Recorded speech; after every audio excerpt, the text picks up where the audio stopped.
Welcome to the 4D Talks, a podcast about the fourth dimension of architecture, aka all the things that architects should consider in their designs, but often don't. In each episode, my guests and I discuss how this fourth dimension can influence our experience in the built environment and how we could use it to make better architecture that serves people and improves their life. Architects, students, and architecture enthusiasts join the brainstorm and let's discover the fourth dimension together.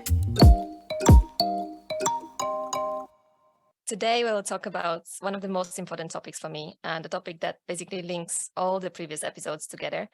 We're going to talk about data as the fourth dimension of architecture. Data is basically omnipresent. We are surrounded by it. We constantly produce it. But when it comes to using it to our benefits, as designers, we often neglect it. So together with my guest, Angelos Chronis, we will dive today into an ocean of data and discuss how we could use it to design better cities, better buildings, and better interiors that respond to human and nature needs. Angelos is a true expert when it comes to using AI-stimulated models in design. He's the head of City Intelligence Lab at the Austrian Institute of Technology, used to teach at multiple universities in Europe, including IAC and Barlet, and is probably having a couple of more ideas already what to do next. Thank you, Angelos, for joining me today. A pleasure. When I was preparing for this episode, I felt pretty nervous because, as I said, this episode is basically the essence of, my initial fascination, the reason why I started 4D Talks, believing that there is so much knowledge out there, also very often open source knowledge that we should use, yet architects don't really reach out for it. And I think once we start seeing data as a tool to design with, we will quickly realize how much power we have, but also how much responsibility we hold for our design decisions. So before we jump into a proper brainstorm on that topic, I'd like to ask you first, how do you perceive the importance of data in design? Thank you, Magda. And first of all, I want to thank you for having me and inviting me to this podcast, which I think is really great. We need this discussion so much in architecture, and as well for being part of this important episode that links everything together and talks about, yes, data as one of the fourth dimension, or like I would say a sort of like multi-dimensional layer of architecture. That's what I would call it. I don't even know where to start on the importance of data. I mean, it's actually interesting for me that it is not obvious to everyone that everything we do, everything the way we perceive and the way we conceive cities is data. Like the way we understand the urban environment is mainly data. Of course, it's also concepts, but it's the activation of these concepts relies on data. It's interesting for me. I have like essentially this idea always that I want to compare how we live our lives on our virtual environments, whether it is our phones or our computers. So we walk around the city, we purchase things, we drink and eat in places, we travel, we visit locations, and we go on holidays, we work, and we sort of like do anything that our lives dictate us to do, like from going to the doctor to going to the bank through data. Yet when we're talking about architecture and when we're talking about how we're designing the urban environment, data is not as obviously involved. And I'm just saying, imagine how much you, in your current, let's say, state of your life, and with all of the things that you've done in the previous, how many years you've used a smartphone or a computer, how much like knowledge does Google, Facebook, Instagram, your LinkedIn or your whatever social media, how much knowledge does it have about how you operate, how you move around the world, and what you do in the city? Then if you think about how much knowledge does Vienna have about how its city operates, it's actually astonishing how much less a city knows about how it's operating. Even when we're talking about smart cities, about really elaborate digital layers of twins and IoT and what have you, and all of them working together to collect data, you still have like no clue whatsoever of what citizens are doing. And it's actually probably better to ask Google or Facebook, and we do actually that in a lot of like the courses I teach, to use social media to understand the city, because at the end of the day, we do record and layer like tons of data of our activity about how we use the city in private companies. Yet when we're talking about open data, it's just, you know, the location of trees or benches around the city, or where the tram stops are. But we have all this human activity that is incredible, and it's recorded in tons and tons of like petabytes of data, and we still have not tapped even barely on that. So for me, we are very, very far from understanding the potential of that dimension, the data dimension, in how we are designing and understanding the urban environments. And there's a fun fact that I've learned recently, and I use sometimes in my talks about innovation, is that the architectural, engineering, construction industry is the second least innovative industry after hunting and agriculture. So I do think we have a really long way to go, and I do believe that data is going to completely change, and of course with the use of AI, how we understand and perceive and operate on cities. I think that's a very interesting fun fact, because it also, like, on one hand, it proves that there is so much potential, but at the same time, there is the risk of us not taking it at all and just dying out like dinosaurs, as I've talked about it with Neil Leach in the episode about AI. But you've already mentioned a couple of concepts, and I would love to dive a bit deeper into it. So really imagining the use of data in the city scale.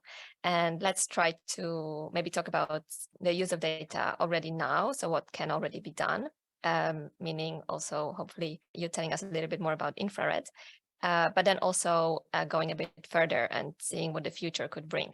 So you already mentioned the social media data, and also an interesting thing is the use of apps like, you know, running apps or dating apps or Pokemon Go that also track your movement throughout the city and is telling you basically where the highest amount of matches happened, for example, you know. So this is also the strategy to sort of redevelop or revitalize some districts in cities.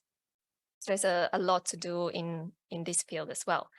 But another big field is the microclimate analysis and simulations. Tell us a little bit more about that, please. Yeah, for sure. Like, I mean, naturally, I have to talk about infrared since that's my current biggest drive and biggest effort.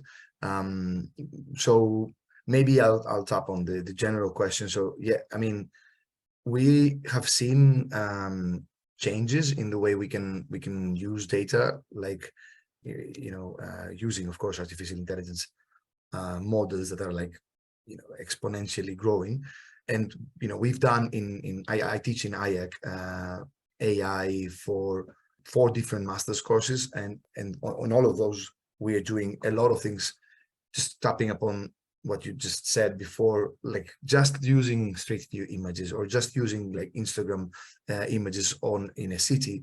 You can do so many things, from identifying infrastructural, you know, components, or like urban furniture, like figuring out where greenery is. We've done anything from pathfinding for bikes, using essentially vegetation and lighting and types of paved roads to give users a better sort of like path that relates to their preferences.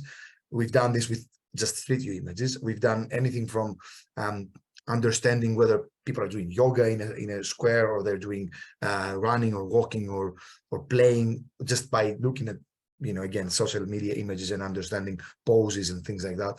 So we try to identify potholes in rural areas in Africa from areas that have absolutely no data. So all of these are like just, you know, just 3 examples of student projects. We've done tens of student projects like this, and it's amazing how, like, you know, we've been doing this for like 4 or 5 years. We've been focusing a lot on AI in IAC, And it's amazing to see every year how much more you can do with these models. It's actually impossible to catch up. It's super fast. And I mean, I've been teaching AI algorithms to architects for more than 13 years now. And it used to be different because it was just a niche area that nobody really cared that much about. It has significantly changed. And that means that, coming to your question, it will significantly change also the way we design, like even in the typical way we design. So what is infrared, right? So the way we came up with the idea is both all of the co-founding team has been working on essentially trying to make architects do simulations like making simulations accessible to architects. I've been teaching, for example, wind simulations, so what we call computational fluid dynamics, CFD simulations, for more than 10 years now, teaching architects how to take a design and create a wind simulation to understand how the wind flows around the buildings. And we know that is a very difficult and time-consuming and sort of like inaccessible simulation. They're very expensive. They're very difficult to get your hands on. This is exactly the problem we're trying to solve with infrared, and we've actually come a long way through. So we started off by playing with the idea of using AI to speed up the simulations, to make the simulations much faster. And we ended up with a model that can predict, for example, a wind simulation, which takes maybe 8 hours to run, in a second. And that was kind of like mind-blowing, because then you could just move a building around and you can immediately see the effect that it has on the wind. Something that was previously, and to our knowledge, is still completely unattainable. So that completely changes the way you design, because if you understand at every decision point, if you understand the impact immediately, and rather than waiting for 2 days for a simulation to run, or a week for a consultant to give you the result back, or a meeting that's going to happen in whatever days to make that decision, you're actually not able within a normal design cycle, and we've done a lot of those, to make these decisions in sort of like in an informed manner. So what infrared is trying to do, and this is just the beginning, right? We're trying to revolutionize that space, in the sense that we want every architect, whether you are in a small studio or you are the sort of like large dinosaurs you were talking about, you're able to understand the impact, which means that you're being educated as well to design more sustainable buildings and cities. So if you had a way that allowed you, for every decision, whether you're going to put a tree here or a tree there, or whether you're going to put like the facade facing that side or that side, or whether you're going to add that much glazing here or there, to immediately understand impact on different aspects, your decision-making process would be completely different. And then we go one step further, because what we are building with infrared is not just you acting and a model reacting, it's you already being offered a solution by AI. So AI can actually tell you specific suggestions that you can act upon and make your designs better. And that's what we're currently building, that is design recommendation engine that allows you to, really understand and work with the model to playfully, let's say, build a better urban environment. So we're really talking here about AI-generated optimized design, sort of, right? Exactly. But I think the problem here is also that, like you said, that architects should understand the impact of their buildings also on the environment. And I think that's the biggest problem. They don't. And that's why I think in a couple of countries, this actually becomes something that's required. Yeah. When you build a new high-rise building, you have to provide those simulations. And for me, it's maybe that's because I've already had a couple of conversations with you before, and I myself done a couple of projects in this sense as well. It's an obvious thing that, if you design a housing block and you don't do these simulations first, you might end up designing balconies that will be impossible to use, because it's going to be so windy there that no plant even is going to survive there, or people will be falling off their bikes while cycling around the buildings, right? That's actually happening in the Netherlands. That's quite a common problem at the campus where I studied. So there is also lack of education, I think, in that sense. But here we're also talking about solar radiation, right? And rain water management. Is this also something that infrared is already trying to figure out? Or? Yeah. So just fun fact: the bikes falling over a building that you're talking about in TU Delft, which is, I think, the one that you're talking about. It's very well known. I've used this building a few times in my lectures, because the funny thing about it is that on the top floors of this building, you have one of the best sort of wind engineering departments in Europe, and incredibly so the same in the same building you have one of the worst wind comfort conditions that you can find. So it's actually somehow like a sort of like tragic tragic irony. So again, we're not saying that we're gonna, with predictive modeling, we're gonna save the world and no building will be designed badly afterwards. There is a slow but steady process that transforms architecture, and not only in education but also in practice. 15 years I've been or more, I've been doing environmental, let's say, the design and integration of simulation in design. 15 years ago, it was more of a sort of like niche, funny thing to do. I don't know any big office today that doesn't have Ladybug or other things installed, and they don't run at least some of these simulations. I do believe that there will be no possibility in the future, and maybe it will happen in 10 years, maybe it will happen in 20, but there will be no possibility that you will design something and you're not going to be responsible or held accountable for the environmental conditions that you're creating. Because we know energy certificates, and that's something, but energy certificates are a little bit deductive in the way you understand a building.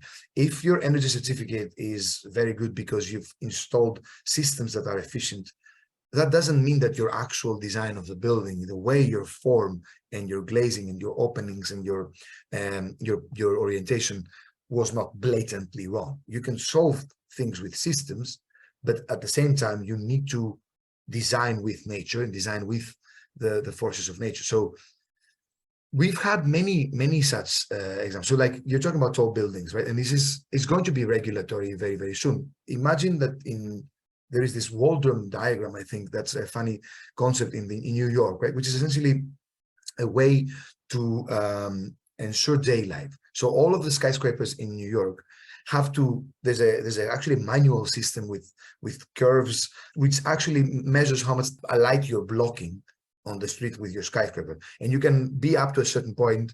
After that, you're not getting permission to build. You're not getting planning permission.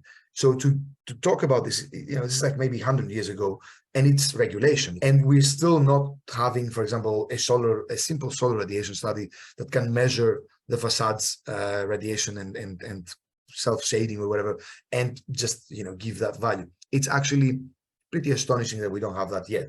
I know many places that do that. I was actually in Haifa in Israel some time ago with Technion, with Jonathan Natania. We were talking about in a conference, and then I've heard that the city of Tel Aviv is interested in like figuring out glazing and how sort of like the sun's rays can actually create glaze for the street, or essentially concentrate light to places and create really uncomfortable conditions.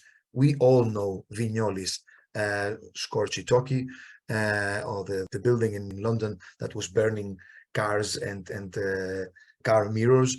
We don't know that he did it again. It was a second such case. The first one was in Las Vegas with the famous death ray, which is essentially the same concept, a parabolic shape that gathers the rays of the sun to the pool area, and the pool area workers actually called it the death ray because it come and burn people, burn plastic cups and stuff like that. So it is astonishing that because we have these tools, right? We have these tools and we don't use them. I do believe that this will become regulation. And when we're discussing about it, I'm 100% sure that this is the next step. we've been involved in many competitions, also in the City Intelligence Lab, as well as with Infrared, where we are asked to come up with a workflow that allows the jury of the competition to test the design. So this mentality of like, we need to have the fact check before we can just, you know, award a design will become the norm. And then the big question, and this is what we're talking a lot about Infrared, is this, the value of you know, an architectural office, which is a smaller one, is delivering, let's say, a design for a house for a client, right? And they have no incentive in creating, let's say, energy simulations or solar radiation simulations unless the user actually demands it. The reason for that is the way you're currently submitting an application. But, you know, if you submit a planning application, nobody will ask you whether your natural ventilation potential is actually taken care of. However, if the client, the user, becomes aware and is able to test, is able to check that design, then they will be able to come back and say, no, Mr. Architect, Mr. Developer, I'm not going to buy that flat because I know it's going to be freaking hot in the summer. The balcony will not work. It looks very nice, but it's not really operative. So coming back to your question, the reason why we don't do it is because as architects, as planners as well, but mostly architects and developers, we don't have the incentive. We are going to sell the balcony because nobody knows that it's not going to work. So I'll give you the example. I was talking about this morning. I was looking to rent another flat to move from my current flat, and I saw this really beautiful flat that was facing the canal here in the second district, and very beautiful flat, very nice view to the canal. And then I decided to do a little bit of a test, and I went there at 2 o'clock at night to understand if I would be able to sleep. The noise of the trucks that are passing through, which I find a ridiculous thing that, you know, there's trucks passing through this central road in Vienna, that's a different discussion, would not allow me to sleep any night. So for me, that component should have been part of the building's sort of like the flats metrics. So if the real estate agent would give me the decibels of that flat during the night, I would immediately know that I'm not going to sleep in that place. So if you had that for every building you ever went to, you would never rent a flat in Barcelona, most probably, because none of the flats would be even remotely below the decibel levels.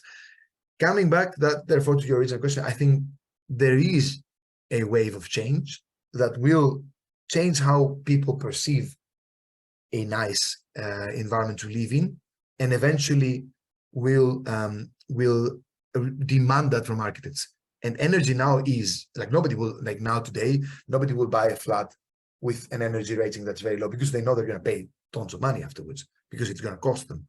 The same goes for all the other sort of like environmental parameters, noise, rain. You also asked me if Infrared will do any of that. We will do all of that, because that's exactly what we want to do, is make this information accessible to everyone. Being able to know from an interior space whether you're going to be well ventilated or well lit, your daylight and ventilation requirements, to an urban environment, what sort of like flooding or extreme heat or wind or other resilience metrics it will have. So our goal is to take all of this in and essentially create a central place for fast and impactful analysis. And this is really the game changer. And I really believe that, like you're saying, we have to sort of tackle upon this problem in both directions. So parallelly talk with the architects and educate architects, but also educate the clients, because as you're saying, if there's no incentive, there's never going to be a change. Another problem that I'm seeing here is the fact that those systems, those analyses are often completely separated. So it would be also great to have like one platform where you can have all of these data together, right? Mm-hmm. Now, this is a very interesting, coming back to the data and how data can help us design, right? It's extremely fragmented. And the reason why it's fragmented is that we've historically, as architects in our field, never been able to come to a common understanding of a data representation. It's actually it's probably the biggest problem of a data-driven design. We don't have way. I mean, we have IFC, and it's such a failed concept because nobody really supports it, enough. This is really bad for all of us, and this is what people, like, also software vendors don't understand, that the proprietary format doesn't help anybody. Actually, it doesn't lock you even in a certain format. Data exchange in common data formatting and common data structures could completely change the way we understand, because I'm working a lot with students, and the students are using a lot of data to produce AI models, and each city has a different way of, like, storing, creating, etc., like the data for the urban environment. And I'm not even going to go into the buildings and why we can't really properly share information among us. There's a little bit of an interesting, let's say, controversy. On one hand, we don't have a common data platform. So, like, if I take all your designs, for example, I might not be able to use them because I have a sort of like different format or a different software, or like whatever. You might have created your own, let's say, data structure. And at the same time, so like we don't have a way to commonly use data, but we're also very protective with data. So, like, you ask half of the big architecture companies, they say, I would never share my data. I don't want to put my data on the cloud because it's design data. But really, nobody cares about your designs. To be honest, it's the data is it has value, but other value than what you think. And this is where I get a little bit more sort of like polemic towards the use of opening up data for research, for innovation, but at the same time understanding ownership, which is a little bit of a controversy. And Speckle is an excellent example. I hope that you will at some point interview my previous. We were colleagues at PhD. Dimitri Stefanescu, who started Speckle, because Speckle does exactly try to solve that. Like, it says, don't worry, we're going to take care of your integration. So I'm going to create, like, essentially an integrator for each software that you may use, and you are able to share data with all sorts of like other clients and stakeholders, but also other software. So Speckle is a fantastic example of how you can revolutionize data exchange, because it essentially removes the burden. But still, I try to do that in the City Intelligence Lab. And to give you an idea, we have different researchers working in different scales. Some are working on climate models that are mesoscale. Some are working on microclimate models that are like only at the city level. And just being able to move across scales or across different programs is impossible. We were just trying to create one common data structure for our unit, and still was very difficult to do that. So that is, for me, the other big burden: integration. Okay, just for the sake of this brainstorm, let's assume that Speckle takes over the world and data is available for everyone, and we can also collect real-time data about the city, how city functions. And let's imagine then a city that's like fully driven by data. Could we just come up with a couple of concepts that would then be developed? Meaning, for example, I was thinking, maybe there is part of the city that has the excess of energy currently produced, and there is another one that needs more of it because in the office campuses, there are currently people working. So we need more energy for that. And we just sort of have a constant flow of energies, for example. What else do you think we could think we of? I mean, we can start thinking, and we're going to end up like thinking for the whole podcast. There is so much you can do. I mean, I would actually urge everyone who listens to this podcast to just look at the work that we've done in IAC, in the AI in urbanism, or in the AI in the built environment courses in the last few years, or the MACAD AI in Architecture Studio. All of these are essentially using openly available data. This year we focused, for example, in Melbourne, and we used openly available data from the city to do all sorts of things, like figuring out how to go from point A to point B, avoiding rain and being in the shade, figuring out what facades have potential for vegetation, where can we put plants on a facade, just as simple as that. diversity mapping, like how can we move around the city and understand, what areas offer more socially diverse conditions, or different age groups and how they move around the city. So currently, we're talking about design, and we're, let's say, assuming we're going to pedestrianize a street, and we're going to, increase essentially green by that amount, and then we're going to have a slightly better environment here and there, etc., etc. But we don't have a way, like, imagine having a big game like SimCity. A lot of times they're parallelizing like City Intelligence Lab to SimCity. And I think that is actually a great parallelization, because I played SimCity a lot.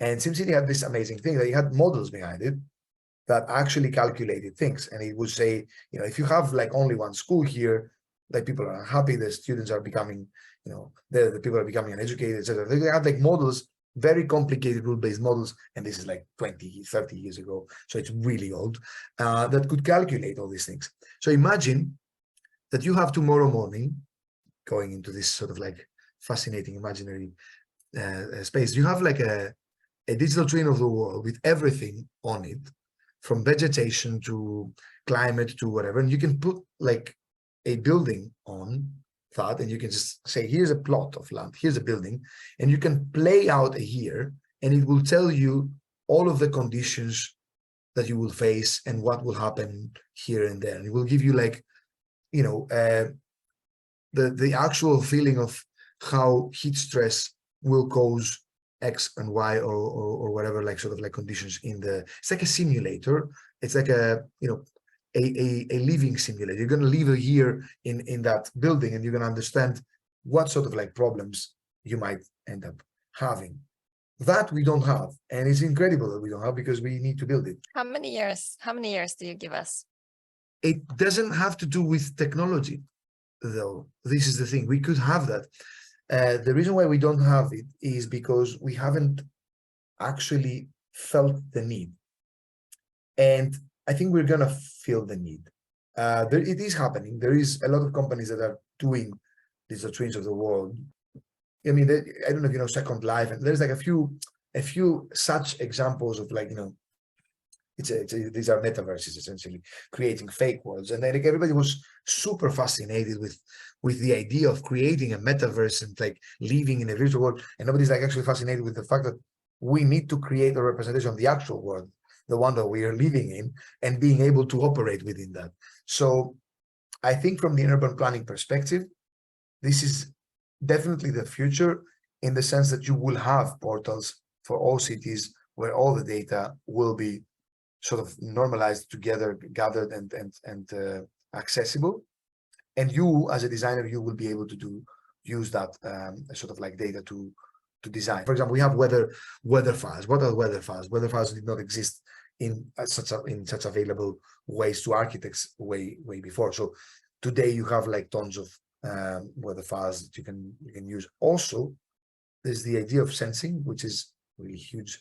There's so many like sensor companies like Netatmo or whatever, like cities, smart cities, and like there's a lot of such examples that are like open sourcing like information data from climate sensors, from weather sensors all around the world, which you can access today, and you can use that already to fine-tune your decision making. And then there's the predictive modeling, because we're designing for today's climate. And I was showing this graph today that Guardian had of the current peak of the temperature, which is so above anything before. The global temperature at the 4th of July, you can find that graph, was so above anything before that it's not even part of the curve anymore. So predictive models are very important here, because we are not designing for today's climate. You're designing for the climate of 10 years from now, which is going to be very, very different. You actually had a very nice link to the architectural scale with the weather files, you called it? Yep. Weather files, yes. Weather files, which is then something that could be used then in the architectural scale. So if we thought about how we could use data for the building scale, we could then use those to make like, adaptive facades, right? That sort of change their shape or change their direction somehow, to make the best out of the current weather, meaning maybe collecting water, maybe gaining more solar energy, turning into wind turbines and so on. That's quite a simple idea. The other thing that, again, every architect should start with designing buildings is then mapping of the sunlight in the buildings, not only for like the arrangement of desks in the offices, but then also maybe specific functions with the houses. Here I would actually add also a generation of plants positions and specific plants, because I struggle with those a lot. Mine are dying and I keep just moving them from one window to another. I'd love to know which ones should be on which side and how much sun they would need. What else is there in the architectural scale then? How much potential do you see here?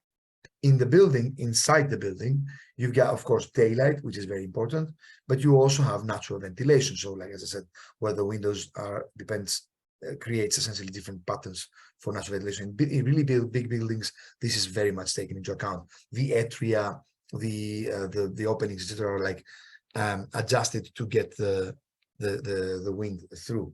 Now, there is also a lot of other things that you need to take care when you're designing buildings. And when we're talking about larger developments, like where you're going to put your cafes or where you're going to put like your restaurants or your, that's also related to environmental conditions, but also to social conditions. So understanding demographics in the city, and understanding like diversity, understanding other sort of components is also very important in the design, because when you're adding a building and certain facilities within that building in an area, you're not just adding a building, you're also changing the social fabric.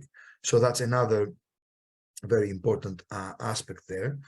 And like plants and vegetation is another hugely important aspect, because that's like, your building's health depends on, how plants operate around it and within it. So also a very, very important component is where and how you use vegetation to protect, to enhance, to optimize the function of your buildings. And that's hugely important. We do it, but we do it more empirically. We are still very far from integrating vegetation as a design component that's not aesthetic, it's actual function. And then, of course, talking about materials, anything from circularity to actual material performance in buildings is hugely important.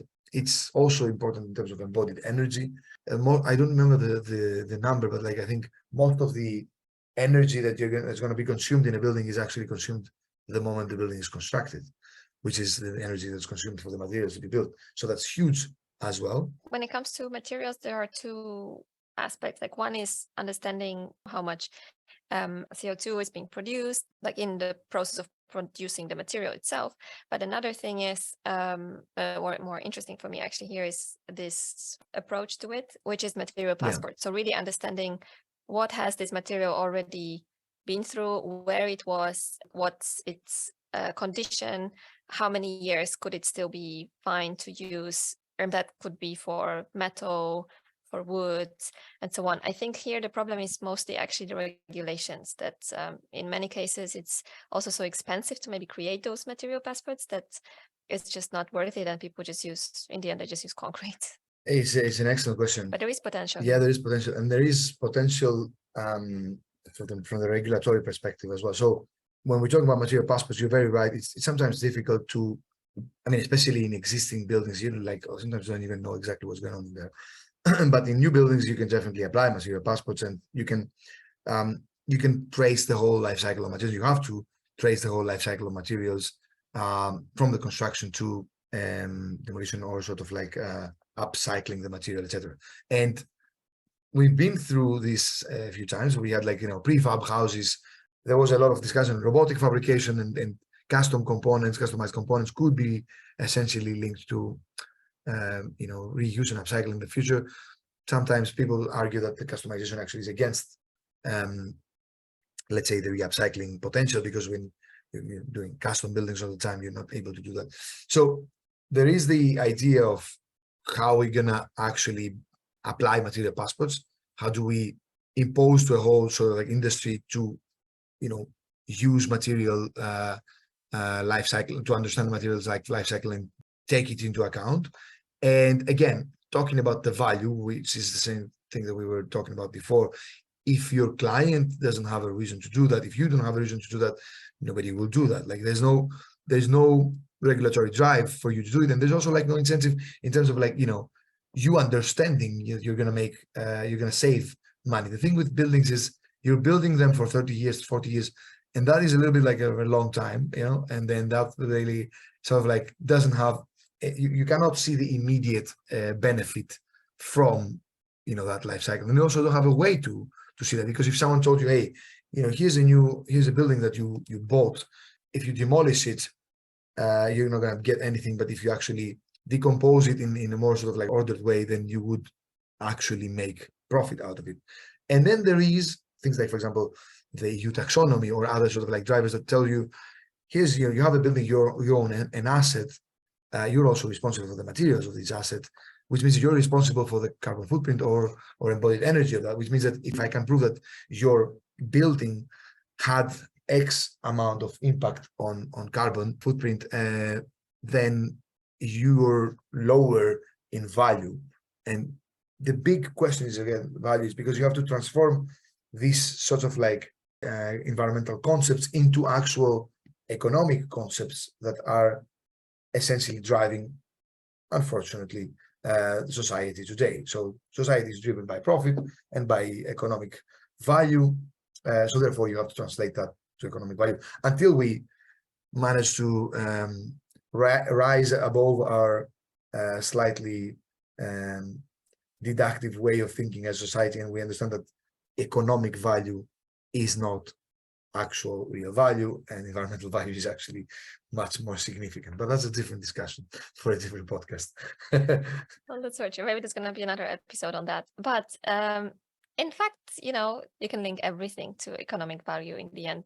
Also, human health. And, if half of the office turns out having a burnout after 3 years, that means you're also paying a lot of money for them to recover, for example.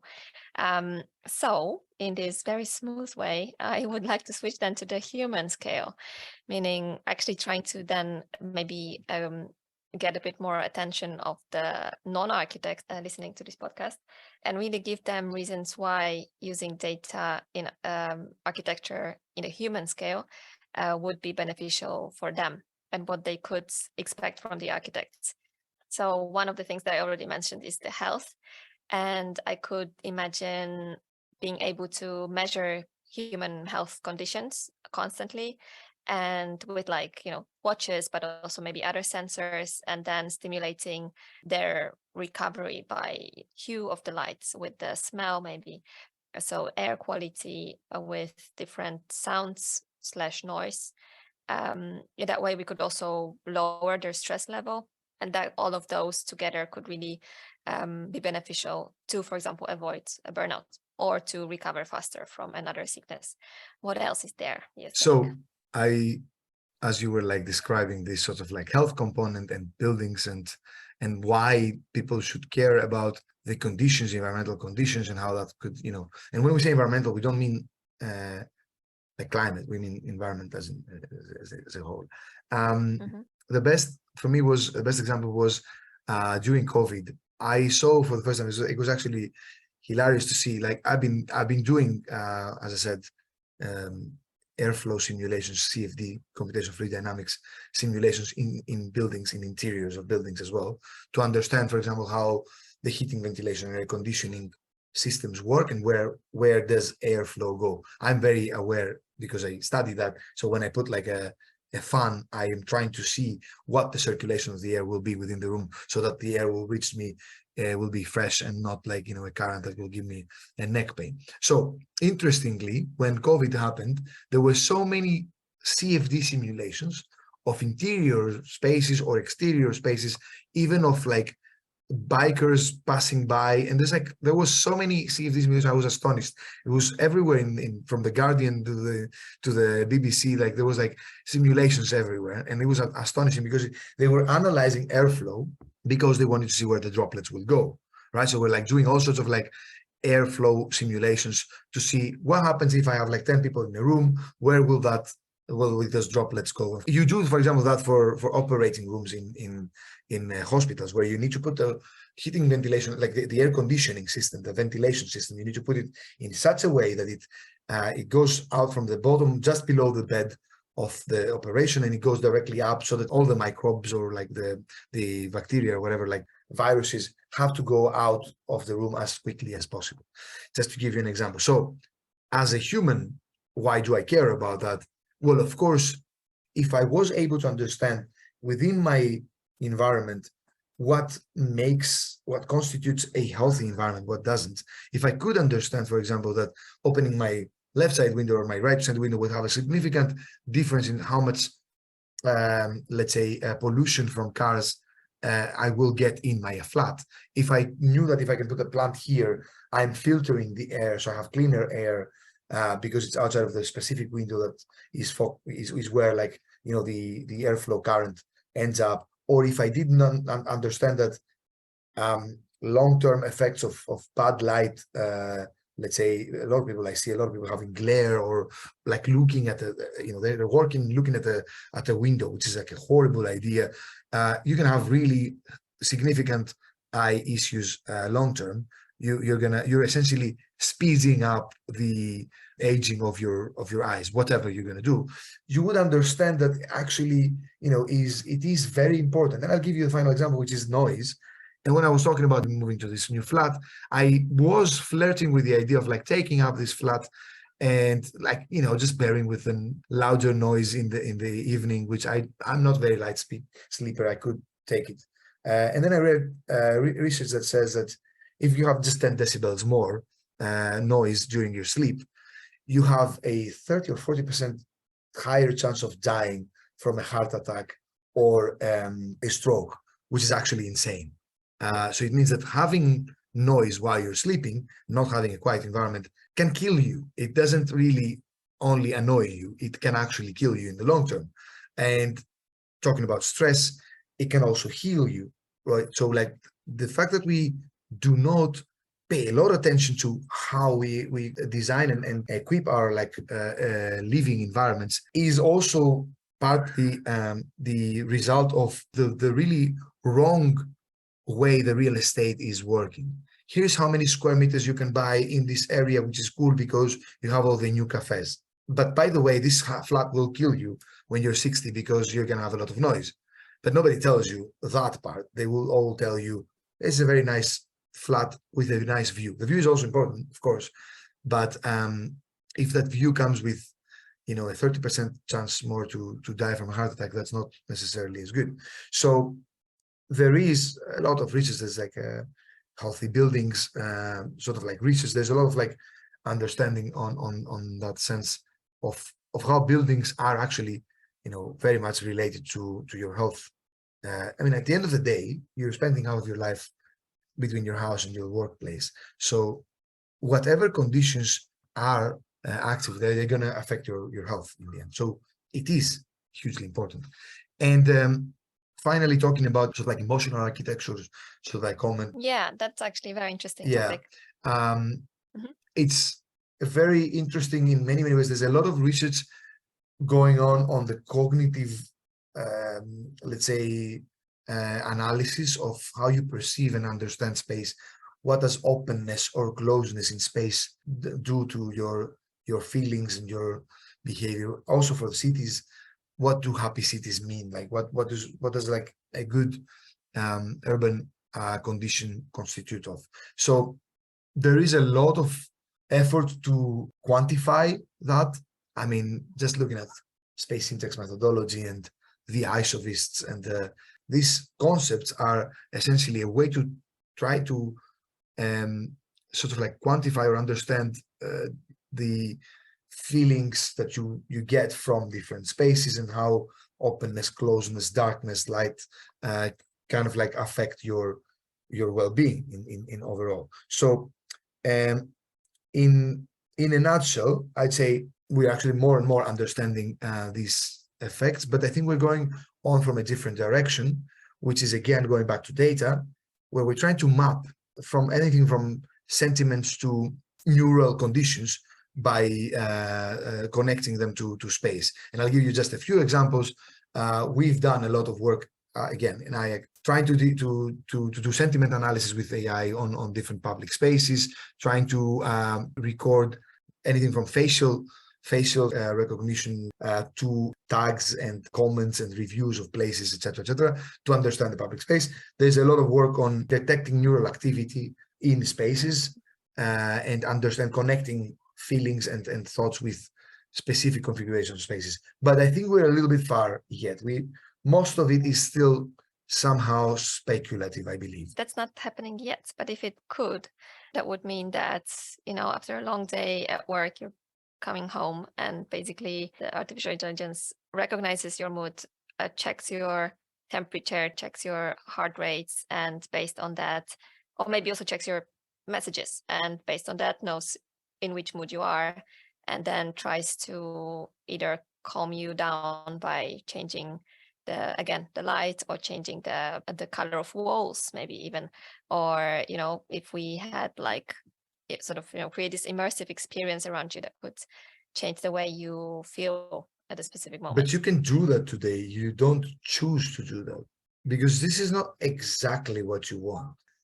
I mean, this is where it gets a little bit interesting, because it can also get grotesque and dystopian very quickly. So you can actually put on a headset today and really go into another dimension and feel whatever other sort of imaginary space. And I think we will do that, and we will do it more and more. You're talking also about transforming the actual space around you, and yes. I've recently made my home a smart home. I'm changing lights, moods, and stuff like that every time to just go into a different sort of mental condition. Yes, I do believe that this is very much possible and it will happen, but that doesn't mean that we already have an understanding of what happens if you put 3 windows over there or 3 windows over there. What does it do to your mood, right? That information we don't have yet. And we also don't have variable spaces, which means that you can do a swipe with your hands and move the windows on the other side. We don't have that yet. However, I think these speculative, I'm a little bit allergic to speculative ideas of beautiful, visionary, let's say, futures of architecture. I'm more interested in what happens when you're laying out 20 blocks of new houses of 1,000 homes for the people that are going to have to live in cities, the 70% that have to live in cities in 2050, and having the ability to understand the mental effect of your floor plan or arrangement, then you would actually make these decisions also for normal standard architecture, which we also need. All this environmental data is accessible. It's often open source. Social media, you can also access yourself, but there is still, I don't think it's the research missing, it's the research conclusions maybe, or just the accessibility of that research missing on the human data. How could we push that? Do you think there is any way to because that's something that I'm really interested in. I'm missing that in practice. Apart from the reason of the academics wanting to have data supporting their facts, academia is always a little bit more ahead of practice, right? So academia should actually be ahead of practice by figuring out new ways of doing things, and then these are spilling off. Some of them are spilling off into practice. However, I do think that larger companies and larger sort of players, let's say in the AEC industry, not only care about data, they're all about data currently. However, this hasn't spilled over to the bulk, to the average, the smaller, essentially, architecture industry. To give you an example, for me, WeWork is one of the best examples of how data was hugely important in the development of a company. So WeWork not only leased tons of offices everywhere around the world, tons of buildings, and made them offices, not only had a business model, which was the whole thing from leasing a building, development, to renovating, designing it, constructing it, operating it, and sort of like owning it. All of this value chain was belonging to one company, which was WeWork, but it used data for all of these processes.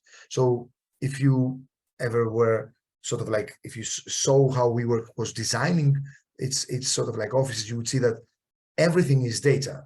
The decision of how many meeting spaces you're going to put in a floor plan, how many open office spaces, how many closed spaces, etc., are all data driven, and they were recording everyone moving around their offices constantly. You would tap on a desk and the desk would adjust its height according to your preferences, but it would also record that you use this desk. Every time you booked a meeting room, it would record that this size of company with this size of employees uses a meeting room every now and then. You would record how many visitors you would have, how many times you would go to the coffee machine at the end of the day, and where to put those coffee machines. We did a lot of workplace analysis at Foster's when I was there. And we did a lot of like sort of like shortest path calculations and movement of people. WeWork was doing that in everything. In all of it was data. There was nothing else other than data. And I believe that this is essentially true for any big agglomeration of developers, like MR in Dubai definitely uses data to understand where it's going to build the tower, how the tower will look like, where it will build, like 2-bedroom or single bedroom or 3-bedroom houses or whatever, because it's profit. And we're coming back again to, I will keep repeating that, I think, that the moment you add these environmental performance and sustainability performance, like the moment you add these actual values to the economic value of the building, that data will be absolutely necessary. So it's not going to be just how many 2-bedroom houses can I sell as empty shoebox investments from let's say foreigners who want to just put their money somewhere. It's when it's becoming an actual value, the way you're going to live in that 2-bedroom flat in the Tower of Dubai, then it will also dictate that all of the design should be done with the data in mind. And which means that the bulk that we were talking about before, so like the average architectural office, small architectural office, will have to also slowly adapt to that new idea of data-driven design, because at the end of the day, you're not going to be able to build a villa in Mykonos or wherever you're going to build a villa without the client caring about that, because they will have the way to check that. That's exactly why we're building infrared, because we believe we can actually deliver that value. This is really the game changer. To sort of conclude the whole thing, data means proven performance, and proven performance means either money or human well-being or better coexistence with the planet Earth. And whatever your goal here is, the evidence-based design is a winning strategy for us all. Trying to end up on a happy note, right?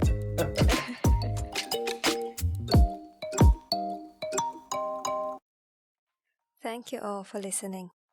I hope you enjoyed this episode. To avoid the fear of missing out, make sure you follow 4D Brainstorm here and on the other social media platforms like Instagram and LinkedIn. If you want to share your thoughts on this topic or would like to know how exactly this fourth dimension could be implemented in your design, just simply send an email to 4dbrainstorm@gmail.com. I'm really looking forward to exploring it further with you. Last but not least, if you're interested to know more about what I do, you can also check out the website 4dbrainstorm.com, a platform for free brainstorming in all dimensions and fields. Join the brainstorm and let's discover the fourth dimension together. Till next time!